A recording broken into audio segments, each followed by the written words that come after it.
podcast, Irē Vitality with Deemyi, and I have the first episode for you right after this introduction. I just want you all to receive this message that as long as you show up, it doesn't matter how you show up. Forgive yourself for how you show up during survival, okay? With love and sincerity, I hope this finds the proper collective. I am excited to go through this self-care journey with you all and connect on a deeper, more authentic level. Okay, everyone, be Irie. Have the best day and be kind. Thank you. Hello, self-healing collective, queerdos and cuties. This is actually an introduction. My name is Deemyi. I'm a health educator. I love observing human behavior and how it affects our health. Some of you may know me from practicing yoga and typically being on my mat. While that is still a part of the plan, I am pivoting this year. I want to speak on more topics that are going on, especially with the current state of the world and the amount of stress that a lot of Black women are facing right now. And so sometimes you gotta pop out and show. So that's what we're doing. We're popping out this year, and I always encourage this collective and my clients to show up no matter what. Try out loud. Forgive yourself for who you are in survival mode. To be authentic in your truth. Therefore, I must lead by example. Typically, when I'm doing hard things, I do them behind the scenes and then I pop out and allow myself to be superficially celebrated. But this time, during this particular journey of entrepreneurship and wholeness and healing, I wasn't allowed to do this one behind the scenes. It has been messy. It has been awesome. It has been very non-linear. And I want to show you all that, yes, today, oh my gosh, it is a beautiful day. The sun is out. I'm glistening. Everyone around me is glistening. I'm by the water. I'm about to do some yoga on this rock. Today I feel wonderful. However, as we jump into this year, and because I want to use my voice more and speak, you may see less of me teaching on my mat. I am restructuring my own yoga practice and what I want to share. I'm focusing on completing the self-care program so that Black women can improve their holistic health. I've poured hours and hours and years and time and energy and love into this project as I finalize the self-care program so that it is ready for you all and that you are ready to lead yourself through a 5-week course. I am going to show you right now that this course works, and I'm going to do it through me. As I've built the course, as I've read all the materials to stay on top of my craft, this is what I've been working on, and I'm really excited to share it with you all, and I'm excited to show up. I'm excited that it feels safe to show up finally and fully. If you're on a self-healing journey, if you are trying to step into your authenticity, if you felt just disconnected from yourself, or you are learning how to love yourself and starting from scratch, stick around. I'm going to show you, this is who I am today. This is me, Deemyi. I'm 34 years old. I have PTSD, complex post-traumatic stress disorder. Every day is not all sunshine and rainbows, okay? We are pivoting to a... Okay, so this is my first YouTube video in a really long time. Obviously, I'm not on my mat. I've been on a bit of a hiatus during a very humble season. And as I make my return back to social media and really taking time and space to realign with what I value, what I want my life to feel like, getting my mental wellness in a healthier space. And I have so much to say. And I've been just terrified to say it, and it's so weird. I don't know why. In a way, it's a fear of like success. It's a fear of being seen. It's a fear of maybe criticism even in some ways, but I couldn't care. The way I feel lately, I don't give a fuck, okay, about anyone else's criticism. If you are not living my life, your criticism doesn't hold much weight. This has been one of the hardest months in a long time for me. Mind you, my birthday was February 11th. I turned 34 years old. I'm grateful to be here. Thank you, God. I have been trying consistently and failing my way right into all the success of my wildest dreams. And it's here. It's now. They always say it's darkest before dawn, and I get it. Like, even the way I look, like, my baseline has changed.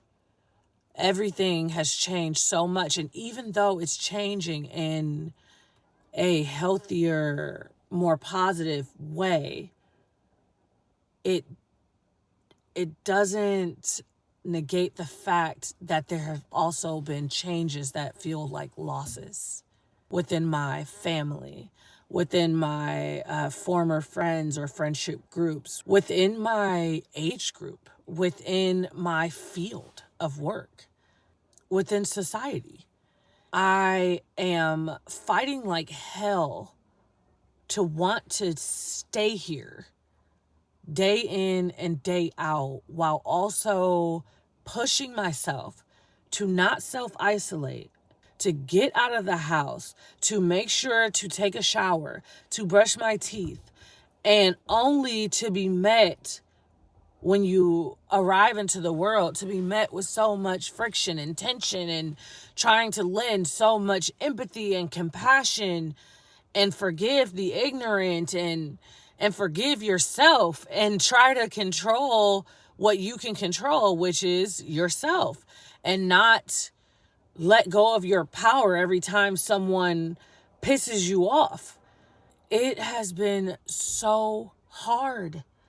I mean, most days it really does feel like I'm standing in a crowded fucking room, or just standing in the middle of the world, and I'm screaming my head off. Like, screaming and running like we're all on fire. Like, I'm on fire.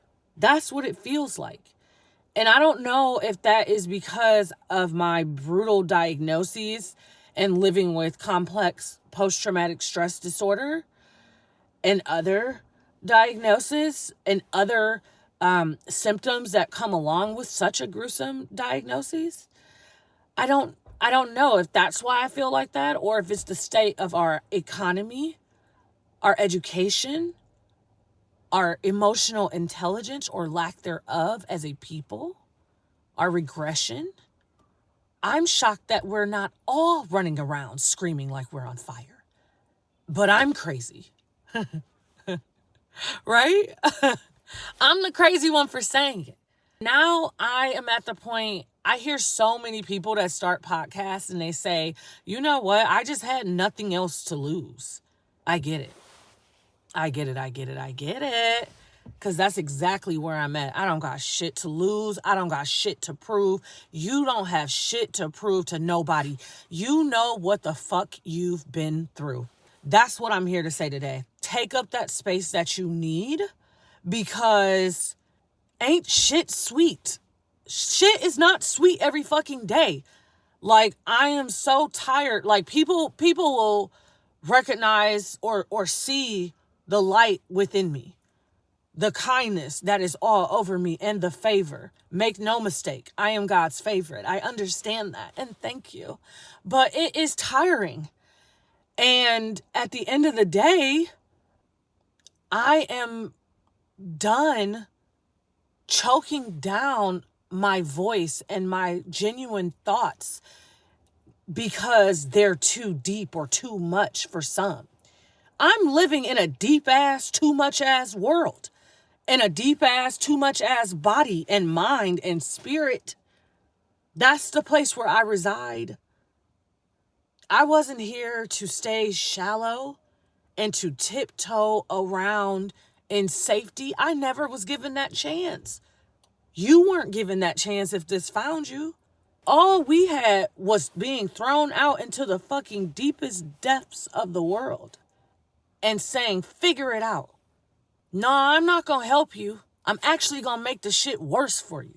But figure it out. And if you don't, it's your fault. You can't be productive and maintain a job in society anymore. It's your fault, right?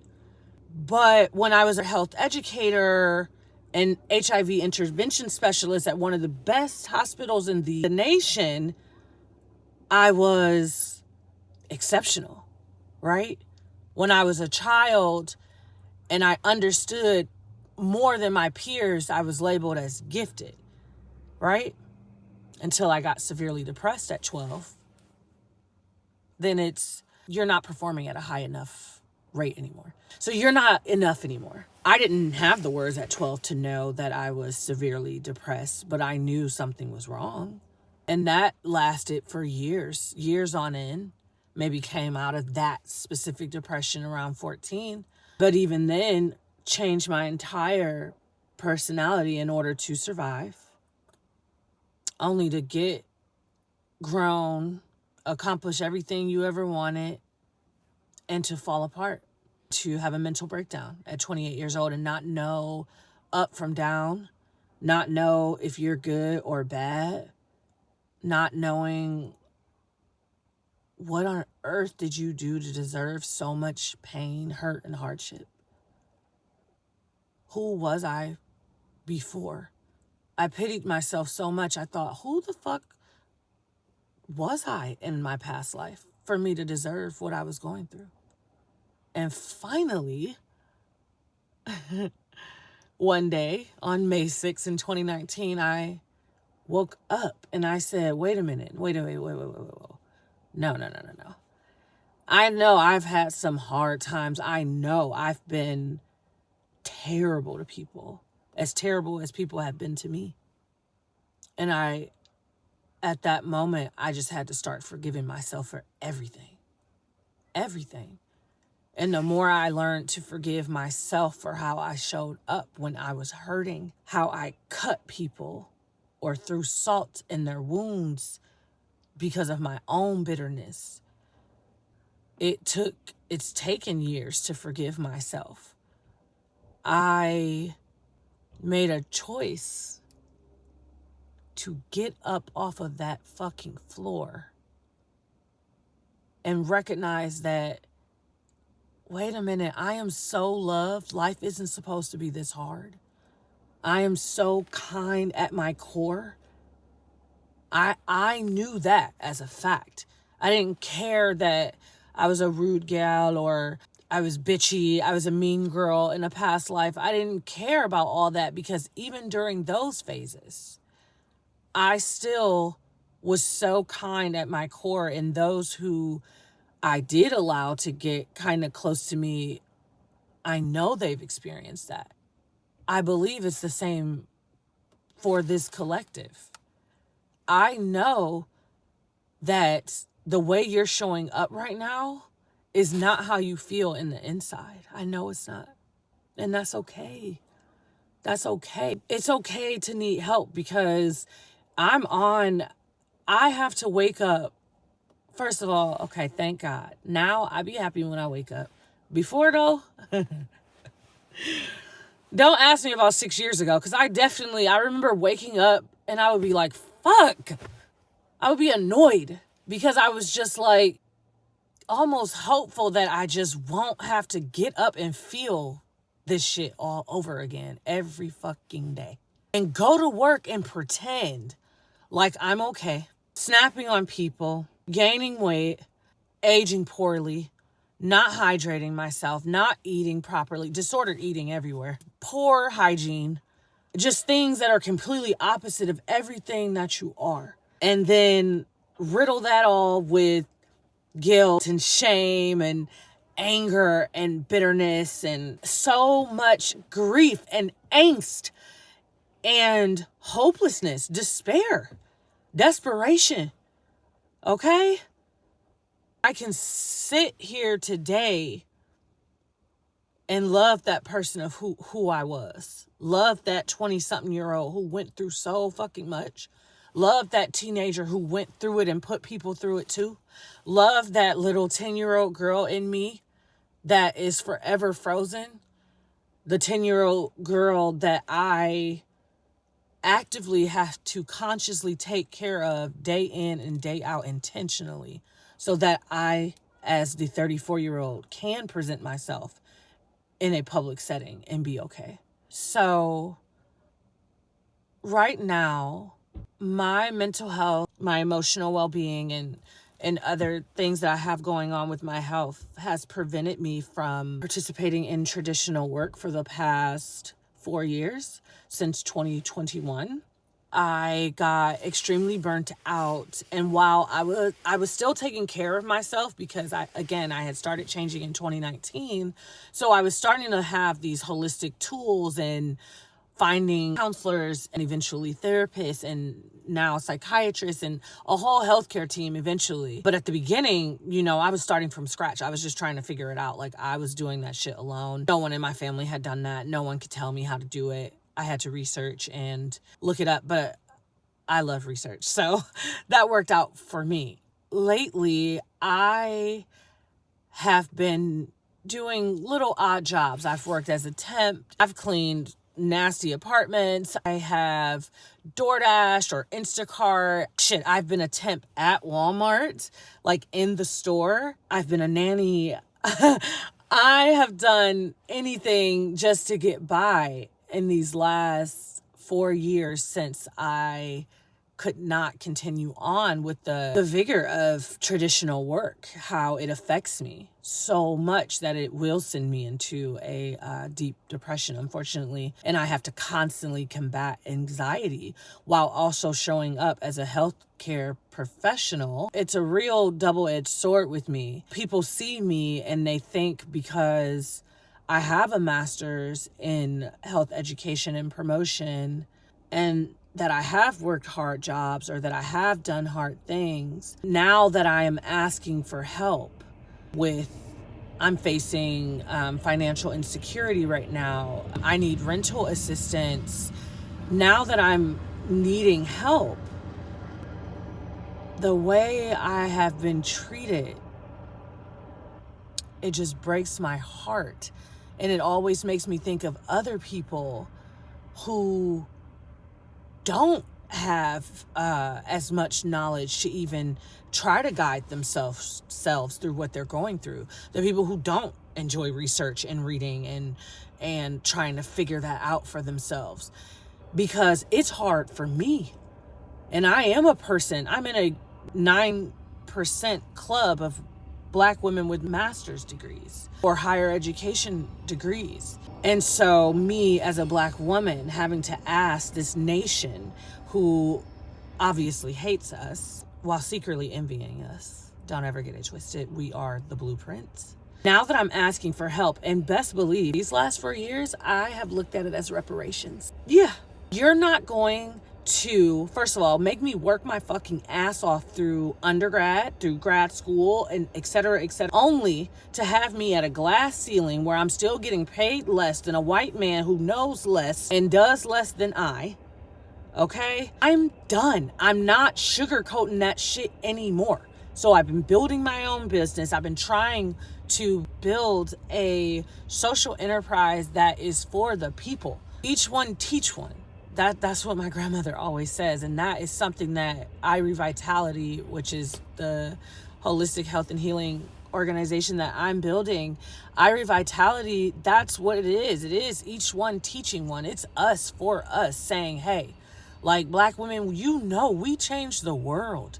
We lead protests. We can do so much. I'm telling you right now to stop and let's start protesting our own stuff. Let's protest avoiding cleaning the dishes, because I struggle with that. Right now, I'm protesting eating my feelings and choking down my truth so that I don't offend my family by speaking up about my abuse. I'm not sabotaging myself anymore. I'm not choking down my truth for you anymore, for anybody. Because when I was dying right in front of y'all, Where was everyone then? No one wanted to ask questions and check me into care. Having a full-fledged fucking mental breakdown, gaining over 60 pounds, not looking like myself, snapping on everyone and anybody. I'm an OG crash out. And I have the high blood pressure to prove it. Every day. I have to take high blood pressure medication every fucking day of my life now. From behaviors from the past of who I used to be. Okay? And then I got to show up in this world trying to live on a consciousness that I am following what source is telling me to do. I don't give a fuck about societal rules. I follow spirit. And by doing that, it has helped me heal astronomically. It has humbled me. It has humbled me. It has taught me gratitude. And I'm so grateful. I'm so thankful. And I can say that now. But when you're in it, or even in the space that I'm in today, every day is a battle. I wake up, I'm taking 3 pills just to make sure that I can stay level at a healthy baseline. Boom. Another medication for if my anxiety creeps up out of nowhere, or I have an experience with some fucking wicked Karen in the wild, and then now my anxiety is up, and also knowing who I am. Mistaking my kindness as a weakness, but also knowing that I'm in control. Knowing that I have high blood pressure and I can't afford to crash the fuck out right now. Okay? Knowing that. And so I take medication to make sure that I can maneuver throughout this world, throughout the hatred of the world. That is wild. As I navigate through this level of insecurity, it's interesting because I feel the most secure about myself and my abilities. And in the same sense, societally, it looks like the least I've contributed to society, which makes me very proud. America, you'll never be getting my gifts, profiting more than I am for it. Fuck no. Never again. What y'all say? Hashtag never forget. Never forget. America, you'll never be getting any sort of productivity at the level that I am productive, at the rate that I possess. You'll never have it first. I learned that America will kill you and suck you dry. Anyways, I want to talk about an experience I had yesterday with a stranger, but a familiar soul.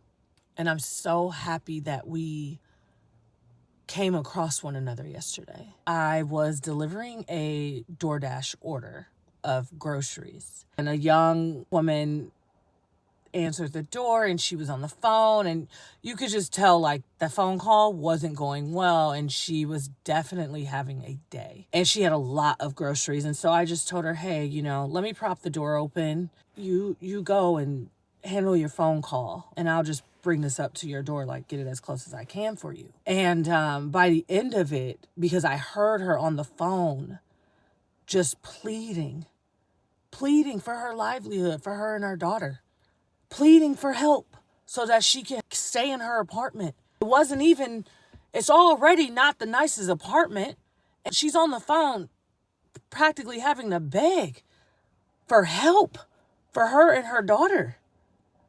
And she's in tears. And it's so crazy because little does she know, I have been going through the same thing all week. I've been having to prove that I have a disability that affects my capability to maintain and sustain traditional 40-hour employment. It is so degrading having to explain, or maybe even having an invisible disability, except it's not invisible. Because I can recognize it in everyone. People who have PTSD, people who have gone through severe depression, people who have anxiety, we always find each other. It ain't invisible to us, people with neurodivergencies, because we're constantly in a state of fucking discomfort or anxiety or depression that we're just trying to manage. And for me, like, I'm a hee ha ha and kiki through some shit. And sometimes I laugh to keep from crying. But yesterday ain't shit funny, because that customer, she didn't know that I too was probably in the same office all week, pleading for help, having to state over and over and over again that I have a disability. I have disabilities. And then them making you prove it, making you have to validate what you're living through. Do you know how degrading and debilitating that feels? I do. She does. And when I was done, I said to her, hey, I really, really, really hope this day gets better for you. I hope that everything that you're going through, I hope it works out. I know it will. And I said, if you're open to it, I could really use a hug today.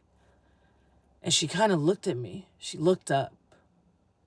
And she's crying. She kind of wipes her face. And she was like, oh, well, I kind of need a hug, but I'm sure I could use it. But I smell bad. So it's okay. You've already been so helpful. And I said, well, I don't care if you smell bad. I really do need a hug. I could really use it. And she said, well, I haven't showered in 2 weeks. I said, well, I haven't done my hair and I took this hat off. I said, I haven't had my hair done since December. And she said, well, this has been going on for 2 years. I've been like this for 2 years.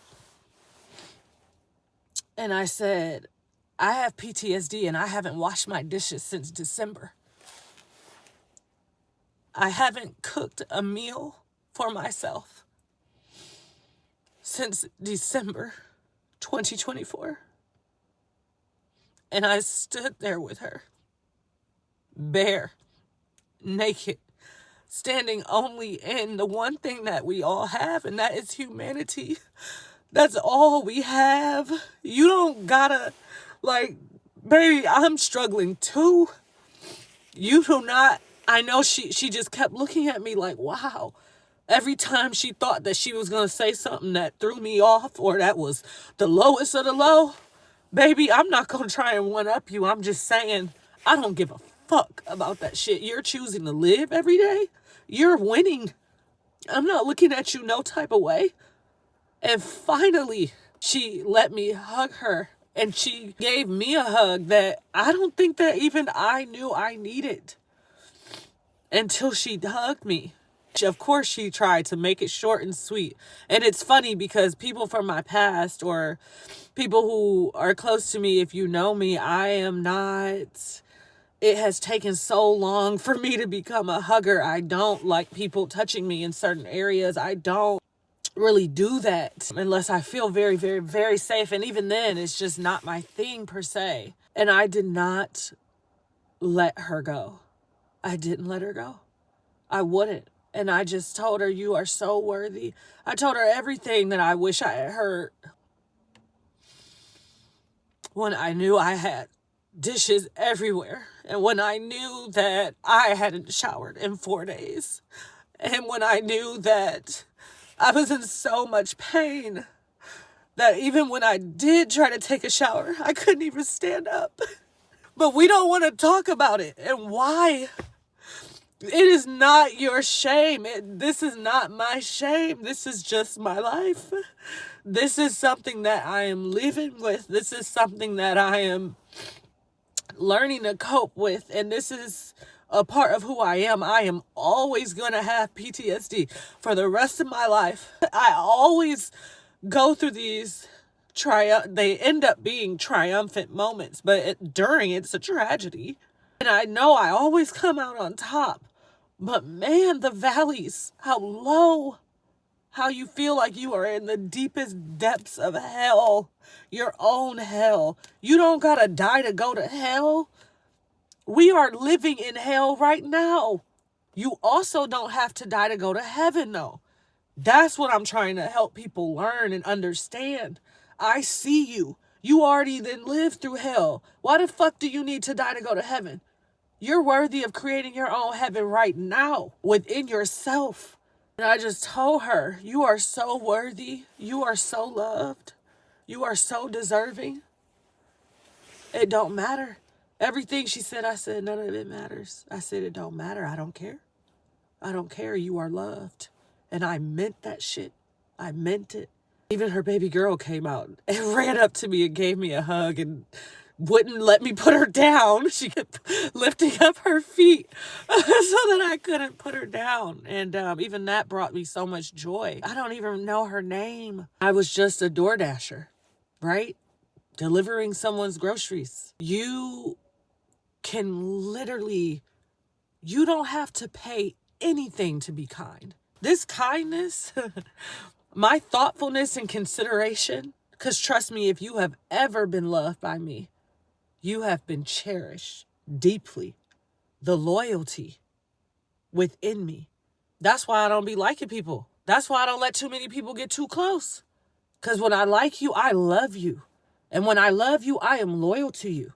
Naturally, innately. If I choose you, I'm choosing you, period. I won't choose you over me ever again, ever. But if I rock with you, I'm rocking with you. I don't give a fuck. Fall apart. Because this, me right now, Meek Millie braids, what is it, the braids? I don't give a fuck. I don't give a fuck. You can judge me, you can whatever. I don't give a fuck. You ain't gonna never criticize me more than I've criticized myself. You could never hate me more than I've hated myself. You could never fucking shame me more than I shame myself. You could never validate me more than I validate myself. And furthermore, you could never live the way I live for myself.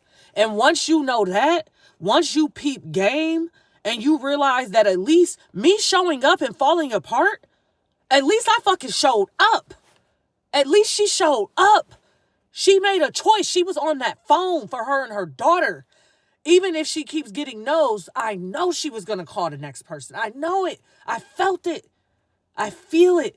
And there are so many of us that are feeling the same way. And she was a young brown woman. These black and brown people and women and people that have gone through the worst of the worst. We have so much love to give. And we're so terrified of our own vulnerability because of the pain that some bitches from our past inflicted on us. I'm living with a diagnosis that I have to accept and forgive every day. I'm living with preventable disorders. That is so sobering for me as a person who observes human behavior. I never deserve what I went through. My PTSD comes from childhood trauma and race relations. And also there's some religious trauma in there, sure. But it all stems from how I was actually treated as a little human being. And to live with that day in and day out and to not be so fucking fed up that you are bleeding out on everyone, none of whom cut you in the first place. All I know is that this is all we have to show our humanity or what is left, guys. We are in an unparalleled state of disorder and corruption. I take upwards of 5 meds, and that's not even including vitamins, okay? Just to survive, just to want to stay here and not clock the fuck out because I'm bored or I'm tired, okay? And they're trying to cut funding to fund harming more civilians and human beings within the states and outside globally. How evil do you have to be? But I have the mental illness. Right. Anyways, a good friend of mine who happens to be a coach and also a former lover, thank God they talked to me the other day and they said, Deemyi, they gave me that push and they said, you just got to talk. You just got to speak. It's time. Do it. Speak your truth, Deemyi. This person, just a gentle, wholesome, just a creature with so much love to give and perspective in the way that they ride for me. Like, the fact that they have seen me in the trenches as I've been on this journey trying to get the proper medication, my physical wellness declining and trying to find my routines again. People living with PTSD and how much that affects every single relationship every single relationship in our lives. How deeply I want to love someone and want to be loved by another, and how afraid, like, and I'm not talking about, oh yeah, everyone's afraid of love and this and that. I'm saying, no, my body is giving alarms and telling me that I'm unsafe because it's foreign. My body is so afraid that it's becoming anxious and making me push people away, or worse, my body is so confused at my emotions that I have to avoid it all and avoid the people that I love.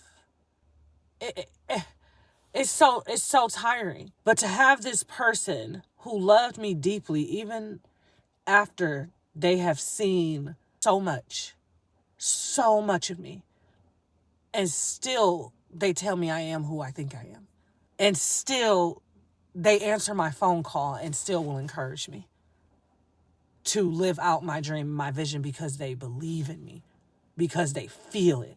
And so who am I to not do it? And so I'm doing it. People don't realize, like, oh yeah, you may hear, oh, this person has PTSD or this or that. No, that shit is so fucking real, bro. Like my former partner, my last lover, well, my last like committed partner, they like PTSD, the sleep issues, stomach issues, something's coming out one way or the other, okay? The fact that in the middle of the night when I couldn't sleep, or I'm having night sweats, or worse, I'm having chills all over my body, but I'm sweating, and they held my hand, held me tightly, and rubbed my back. Literally lulled me back to sleep. Do you know how much that changed everything in my fucking body?